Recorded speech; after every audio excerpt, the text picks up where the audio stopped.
Reesie boy, back with another video, guys. It is 8 a.m. guys, so I wanted to say today is September 11th, a really sad day for America, and I just wanted to put that out there, guys.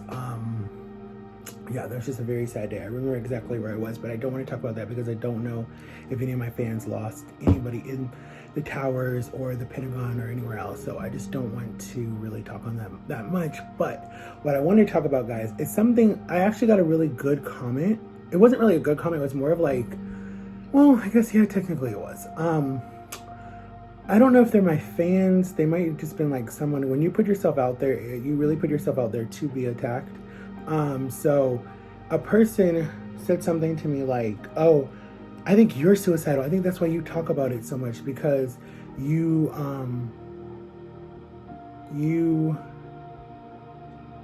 I forget what they said. There was some comment like that, and it's just like, you're so ignorant. Like, if I was suicidal, I would seek help, okay? I would definitely seek help, guys. And I'm going to put the hotline number at the bottom so you guys will see that.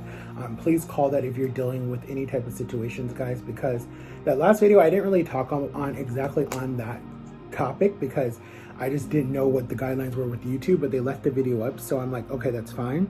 I guess, I don't know. I don't know. We'll see what happens with this video. So anyways, like, really what I wanted to talk to you guys about, basically, is suicide is not the answer. It's not the answer at all, because I know a lot of people think that, oh, it's a way out. But what they think it's a way out, but what ends up happening, honestly, guys, if you're listening to me, what ends up happening is that you end up hurting your family or your best friend or your sister or your grandma or your little brother or your child or whoever is that person that you care the most about. If it's your nieces, your nephews, whatever, or your best friend, that's the person that you end up hurting the most. You don't hurt yourself, really. I mean, and it's a sin in the Bible. So it's like, God does not believe in that. And then basically, like, you ruin the goal that God had for you. You ruin what God put you on this earth for. And me dealing with it and having it before and dealing with it a lot when I was overweight and when I was depressed and had anxiety and PTSD and dealing with abuse in my life, I thought about it. I'm not going to lie to you guys. Yes, I thought about it. Did I do it? One time, and it was pills. It wasn't like anything crazy. And I was Baker acted. I told you guys the story. I stayed a month in the hospital. No, I stayed, actually, I only stayed one. No, I did. I stayed a week in the hospital. I stayed a week in the hospital, and I was Baker acted, and I was put on a 50-50 hold, I think it's called. I don't know what it's called, but I was on suicide watch basically the whole week that I was in the hospital. You couldn't have any type of knives, forks, spoons. You couldn't have any type of, like, anything. Like, they literally put you in a white room. Like, it was, I'm not kidding. Like, you see on the movies, it literally was a white room, guys, padded. I'm not kidding. Like, the walls were all padded. Like, literally, like, pillows were on the walls.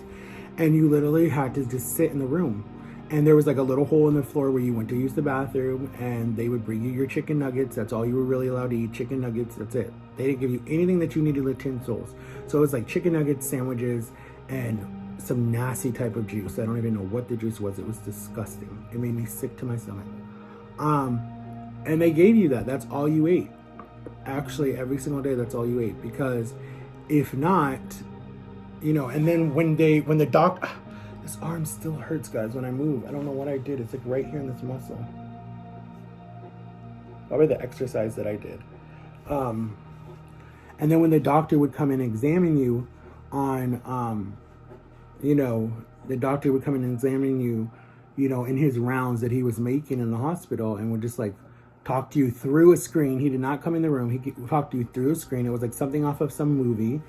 And he would treat you so, like, he was a nice doctor, but he just, the way he talked to you was like he was trying to make you feel like you never wanted to do this again. And plus, they pump your stomach on top of that. So you have stomach issues, you can't keep anything down, you're still choking up charcoal. Like, it's not, just take it from me, guys, it's not an experience that you want to do. It really is not. Like, it's not something that you want to do. It really isn't. It's not worth it. You might think that it's worth it. You might think, okay, good, this is my way out. No, it's not. Because in the back of your head, if you're a really caring person and you're not a selfish person, but if you grew up with like no family, nothing, you were in the system, like a lot of stuff has happened to you, then you're still gonna have that one person in your life that you're gonna think about. It's not gonna be so easy to do it. You're still gonna have that one person in your life that you're gonna be like, wow, I really hurt this person. Like, you're gonna think about it. You will, believe me. Like me, I just moved to Florida. I didn't know anybody. Only people I knew was my family, and that wasn't even enough for me, because I felt like my little brother hated me. I felt like my parents weren't paying any attention to me, and I felt like my grandparents didn't care about me because, you know, they're old school, and my cousins already had their life, and I was just by myself. I really felt by myself. I left all my friends that I knew in Ohio, and I was just completely alone. Like, I didn't even know Jama at this time. Jama wasn't even here at this time. She was still in the Philippines. But I didn't even know her at this time, because if I would have known her at this time, my life would have been so different. But one, I wouldn't even be this big. Like, I literally would have never got that fat, because she would have been like, no, you're not putting that in there. You're not eating that. But God brought her into my life when I needed her, so it's fine. I'm okay with that. But yeah, guys, like, it's not, I didn't even remember that September is Suicide Awareness Month, and that I forget what the number is. I think it's like, I don't even know. I don't even want to say it because I don't want to be wrong. It's so high in young people, especially with what we're dealing with right now, because these people can't be with their friends. And I remember I was just talking to John and Lily about this the other day, how a lot of kids, school is a haven for them. School is safe. School is where they feel normal. School is where they get away from whatever's happening to them in their home. What they don't understand, with all these schools being closed, a lot of people are dealing with a lot of abuse in the home, and they don't have any outlet right now because school was their outlet. So that's why I think a lot of people are starting to open up schools and understand that now, even though they've been closed since March, that a lot of kids need school because they get their meals, they get their clothes, they get to take a shower, they get to be around nice teachers that actually talk to them and listen to them, they get to be with their friends. I mean, we don't know what happens when they leave that school ground and go home. We don't know what's happened to them. You know, they could walk in a situation where they're thrown downstairs. They could walk in a situation where they're locked in a closet all day long until the next day when they're allowed to go to school and take a shower. Like, we don't know what's happening. And I've worked cases. A lot of people don't know about this with me. When I first moved to Florida, I think it was like 2007. We went to this abuse home for babies. These were for babies that the state took the kids away from the mothers, young mothers. And this kid, Noah, I don't know, whatever reason, it was like and I have a picture and I put it on Instagram. I'm going to try to put it in here. This kid, Noah, like, for whatever reason, attached himself to me the whole time. Like, I'm not even kidding you, the whole time. And he just hold on to me. And they're like, we've never seen Noah like that. Like, but he's like, you know, kids can basically feel like who's the good person. Like, they know feelings, just like dogs know. They can sense good things. Kids can sense good things too. And this kid, like, I'm telling you, the whole time would not let go of me. Like, when it was time for lunch, he just ate right in my lap. When it was time for bed, he was just like, I'm going to bed. But he could see me from the corner of his eye. He was like watching me as I'm like over there working on stuff. And then they're just like, that is so cool. And I'm like, if I had money and I was working and I wasn't, I mean, even being in school would have been fine. I would have adopted Noah right then and there, because he was only like, I think he was like 2. I think he was only 2 years old. And for him to already know that he feels safe, and his situation was like really, really, really bad. Like, his mother was so bad to him.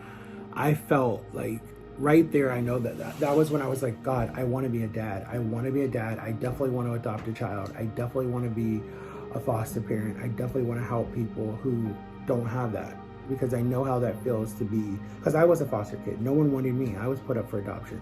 So I understand that mindset of a child at that age, because you're just lost. You're just like, where am I going? Like, different stuff. And that's why I'm trying so hard with my YouTube career to be maybe a voice for someone to listen to, someone to be like, hey, I'm not getting this attention at home, so let me go watch Reesie Boy's video. So maybe, you know, he'll say something that maybe I'm going through at this time. But again, I only know how far I can go with YouTube. That's why I don't say a lot, because now that you're monetized, YouTube is actually paying attention to you. So you have to be like following the guidelines. If not, you're in trouble. So that's like my biggest thing with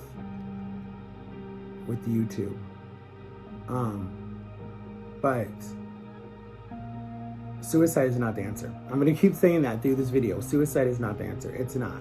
Because at the end of the day, you're just hurting your family, or you're really hurting yourself, because at the same time, it's like you're going way before your time. Like, what if God has you on this earth for 105 years and you're trying to snuff it out now at 14, 15, whatever age, because this actually goes younger than that.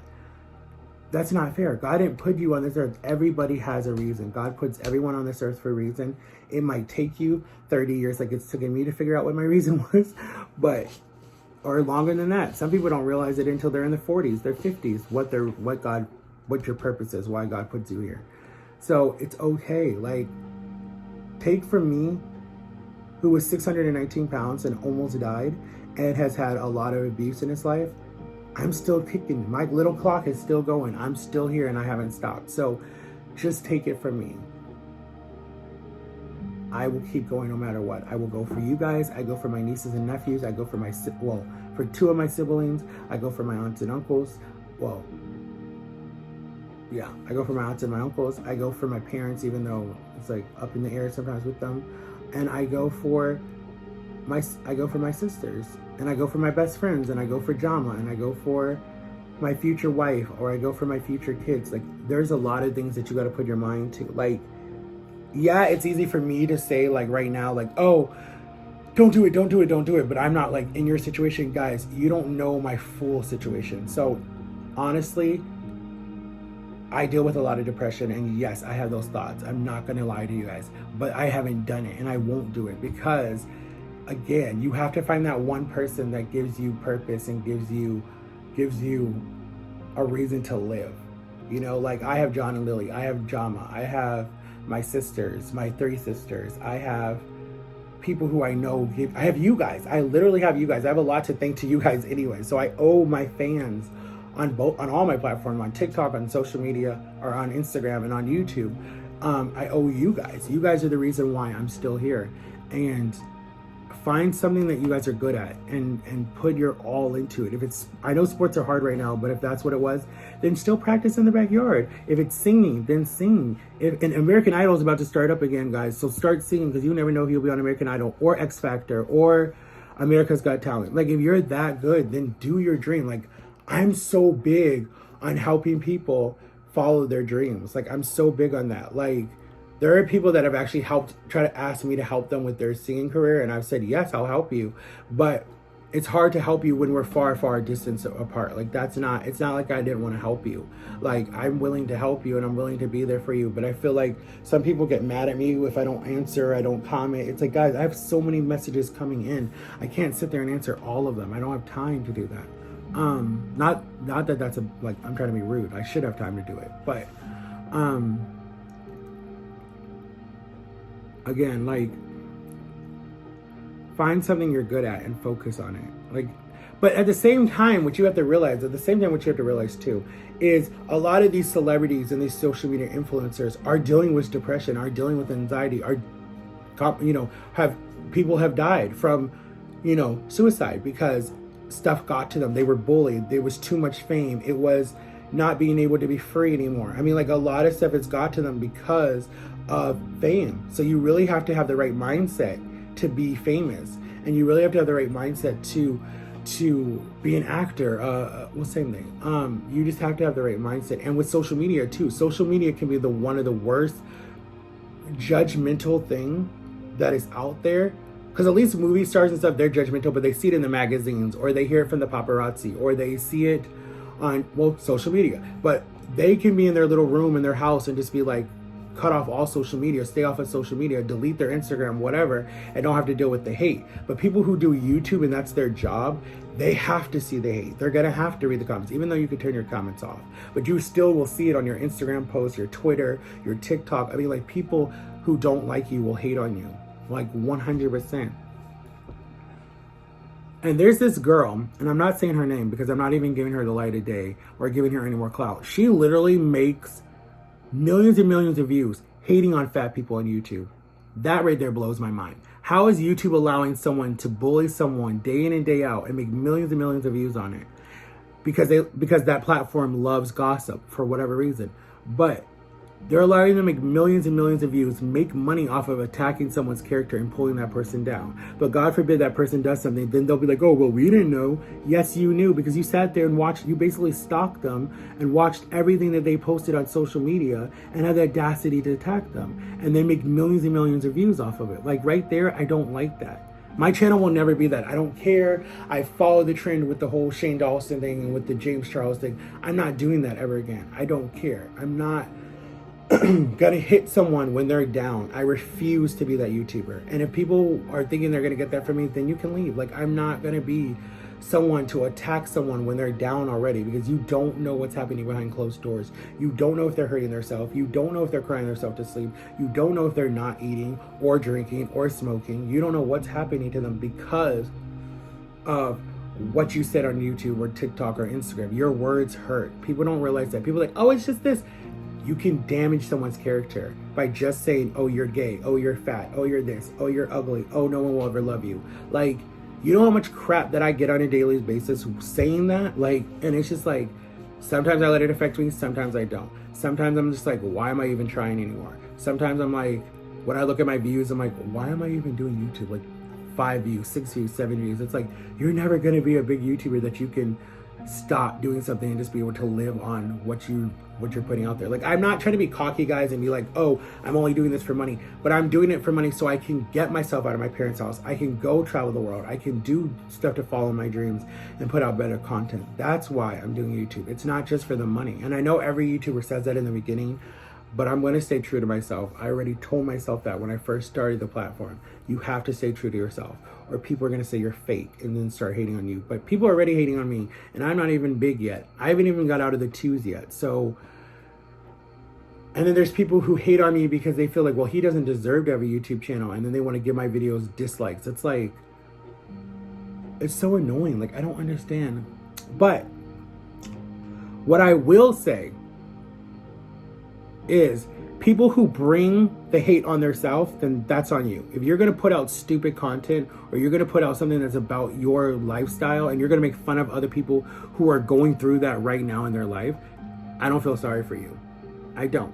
There's a YouTuber who literally plays around with domestic violence and puts it on YouTube and thinks that it's funny when people are going through that on a daily basis all the time.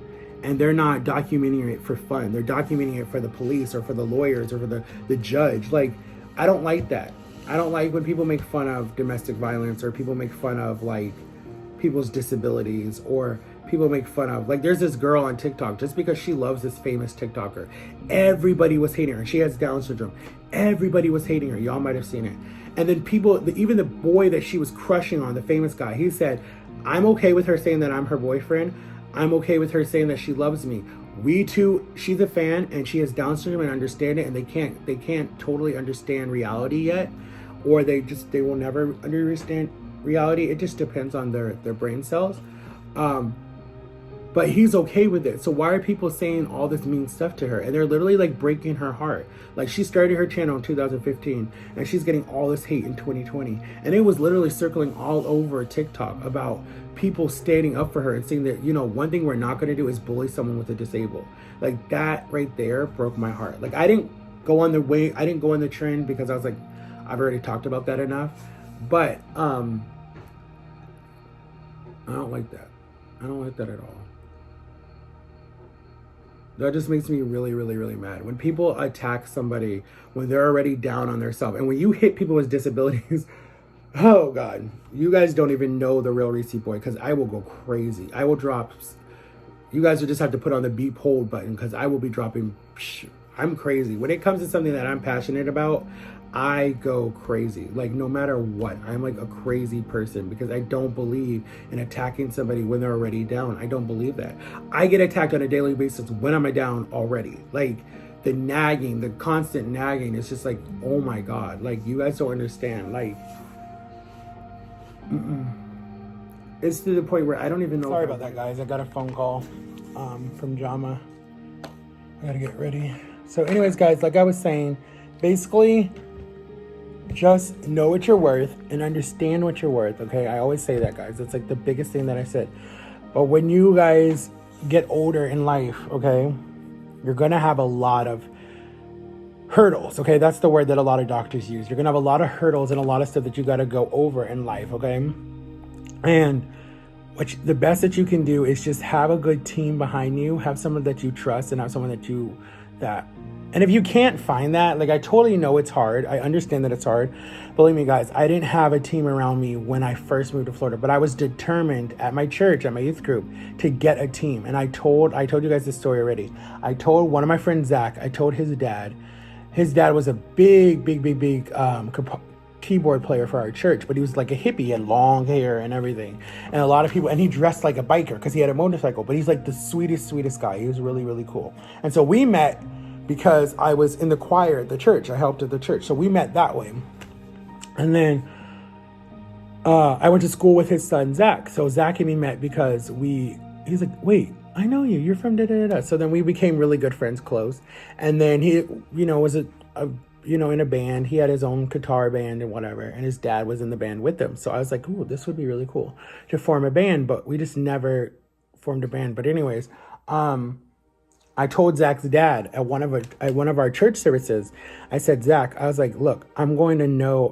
I told Zach's dad, I was like, yo, I think his name was like Dan or something. I was like, Dan, I'm gonna know everybody in this church. He's like, what do you mean? I'm like, I'm not trying to be like cocky or anything. I just feel like I knew everybody at my old church. It takes me a while, about like 4 months or 6 months or something. Guys, I did it less than like 4 weeks. Like, I knew everybody in the church just from being involved in like every single thing. If they had a puck luck dinner, I was there serving. If they were doing stuff for the homeless, I was there helping with the homeless. If they needed help with the kids, I was helping with the kids. If they needed help with the food pantry to feed the homeless, like, I was doing so much there. If they needed help with the sound system, I was there. Because it was right around the corner from my grandparents' house, so I was always there. Like that. Like, I was one of those nerdy type of kids that would be like, hey, what are you doing this weekend? Oh, going to church. They're like, wow, okay. That's why I didn't have a lot of friends in high school, because I was always at church. That was my life. All the way up until I was like probably 18. And then, so from 15 all the way until I was 18, I was in the church. That's where I met my best friend, Jeff. That's where I had fights with people. Not really like physical fights, just stupid disagreements with people who were trying to be like really rude. But I had something to pay attention to. I was being bullied and attacked and, oh my God, harassed so much guys, when I was in high school. And the church, at least I felt safe at the church. Like, I literally felt safe at the church. And the thing that was so cool about our church, about our youth group, was that when someone new would come to our youth group, because we met on Wednesday nights and Sunday nights, right? And we had a big thing, like, we had the coolest youth group, guys. Like, we had Halo was big at that time, and we had like, it was like an arcade. There was like this one room called the gaming room, and there was like arcades, there was like Xbox 360, PlayStations, everything. Like, this church had money. And I remember my brother, when he first came, he's like, oh, I can play Halo for free? Okay. So he only went for video games. I'm like, that's so messed up. And then, like, literally, we would do lock-ins, and lock-ins are where you spend the night at the church. Schools do it too, but we stayed 24 hours at the church. And I remember, like, I would work those. I would work the front door. Everyone knew me as the front door person because I would work the front door. And they gave me the nickname Biggie because I was starting to get big at that time. I was weighing probably like 207, 220, something like that. No, probably like 207. And so people called me Biggie because I looked like Biggie Smalls, the rapper. If you don't know who he is, just look up B.I.G. and you'll see him. A lot of people say I look like him. And so the joke was that I was one of his sons because he slept around with a lot of women, blah, blah, blah, blah, blah. So that was the joke. I'm like, no, I don't know. So anyways, I remember this one kid, he came in one time. I think he was there on purpose. I don't know who invited him or something, but he came there and made fun of our friend Nate and was just like attacking Nate or something. And literally we all stood up and we were like, yo, you gotta go. You can't mess with our brother. Like, we were like, you're like, if you mess with one of us, you mess with all of us. Like, we were so close. Like, all of us were so close. And I'm telling you, there's like hundreds of people in this place that, like, everybody was like, excuse me, you gotta go. And even our pastor was like, you gotta go, bye. Like, we don't do that. Like, they were literally attacking him and bullying him. And we were like, no. And he's like, I'm like, is that your bully from your school? He's like, yeah. I'm like, no. I was like, it's time to say something to somebody. And so when his mom picked him up that night, I told his mom, because he didn't know how to tell his mom, because his mom was like a doctor and she worked a lot and she was just never there. And I was like, look, your son is being bullied.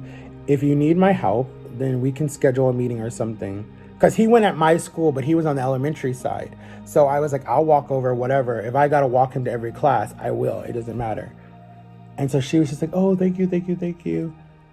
And then she's like, who is that? And then she's like, that's Biggie, but his real name is Matt, and he's really sweet. And he's like one of our guidance counselors here, and everyone loves him. And so she's like, oh, that's cool.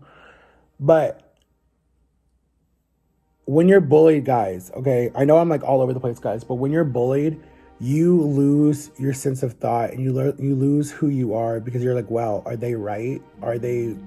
What do they see that I don't see? Like, you really start to be like, are these people right? Like, you start to get scared, because you're like, maybe they're right. Maybe I come off that way, like, and suicide really does come up. You really do start to think about it. And what I'm saying saying all of this, guys, is there are numbers. There are safe coordinators at your school. There are counselors. I don't know why people think that you're weak if you see a counselor. You're not weak if you see a counselor. It helps you. I see one to this day. Like, I don't even care. Like, I'm gonna admit to it. You're not weak if you ask for help. You're not. And we need to get that number down of young people hurting themselves. We need to get that down. We have to fight hard at that. Like, there's say stop to that. There's prevention websites. There's hotline numbers. There's an app. There is YouTube videos talking about it. There are Instagram pages just dedicated to it. There's Facebook pages. There's Twitter pages. There are famous people who have talked about it, who have went through it, who have done stuff, who have come out on the other side and said that life is too hard. Like, if I ever get to the place where I have a big enough platform, guys, I want to put a website out there. I want to put a book out there. I want to do stuff to just be like, to share my journey with people, so people can understand that, like, it is one of the worst feelings in the world to feel that way. Like, it's so scary, because you don't know. You just feel like there's no out. You feel like there's no way for it to get better. You feel so miserable, and you feel so helpless, and you want to cry, and you want to scream, and you want to yell.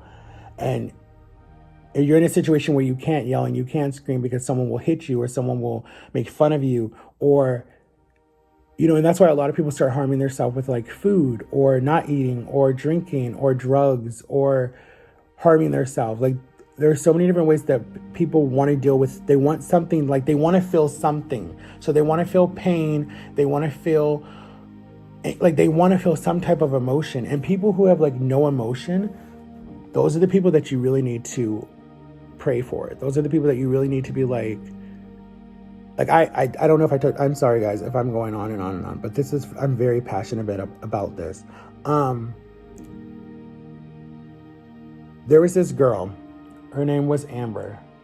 Amber was adopted. Amber had other stuff happening that I cannot say on camera, because that's just for her privacy.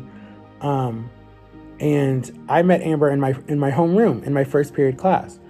No, it wasn't homeroom. It was actually fourth period. Fourth period, I had PT. Not PT. What is it called? I had rec, or whatever you want to call it. I went outside. We basically went outside. I forget what it's called. And so we had recess, whatever you want to call it. Recess is for kids. I forget what they called ours. I think it was PT. I don't remember. Anyways. And so she was in my class. So one Tuesday we were in the classroom. One Tuesday we were outside at the field. And so our teacher was the basketball coach. No, he was the baseball coach. So he's this big, tough, mean guy, but he was really nice. He was really nice to us, because he knew that we were, whatever. He knew I was special needs, but the rest of the people in the class were normal.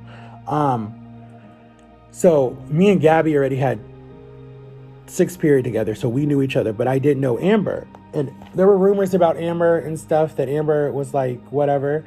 And I didn't believe the rumors, so I became friends with Amber. And Amber's like, why do you want to be friends with me? People are going to start hating on you. I'm like, girl, they're already hating on me. It doesn't even matter. Like, I don't care. And so we became friends. And then I started looking at Amber, like, we were hang out and stuff and whatever. And then I just was always wondering, why is she wearing, like, hoodies and it's so hot in Florida? And why is she wearing, like, these wristbands all the time, and da-da-da-da-da. And so one day we were in class. I think it was a Wednesday, because Wednesday's early day. And I remember I saw her arm, and I said, she's harming herself. Okay. And it scared me because it was the first time that I kind of really dealt with anybody hurting themselves like that. And I remember being scared because I didn't know what to do with it. Because guys, you'll remember I was homeschooled. I was very sheltered. So I didn't know a lot of this stuff. I probably would have learned a lot of this stuff in middle school, but I didn't. I was sheltered, okay? They didn't allow me to learn stuff. I wish they would have, because I would have learned to keep your mouth shut. But, so I slept on it for like about a day or two. And then I remember the third day when I saw that they were getting worse because they were starting to come down the arm. At first I thought someone was abusing her. Like I thought someone was hurting her, like grabbing her arm and stuff. But then when I saw it and she was trying to actually do it in class, I grabbed it and I was like, look, stop. And then she's like, no. You have to swear to me you won't say anything. You have to swear to me you won't say anything. And I'm just like, Amber, I have to. Like, because if something happens to you, I'm going to live with that guilt forever. And your family's going to be like, well, why didn't anyone ever say anything? Guys, let me tell you something. You know how they say when you see something, say something? That's a hard one. That's really hard because I, to this day, wish that I would have just kept my mouth shut, guys. Because honestly, what happened was I told my safe coordinator, Miss Heather, I think it was Miss Heather or something like that. It was a weird German name. She had some German name or something. Not that there's nothing wrong with German names. It just was hard for me to say. She was sweet, really sweet lady.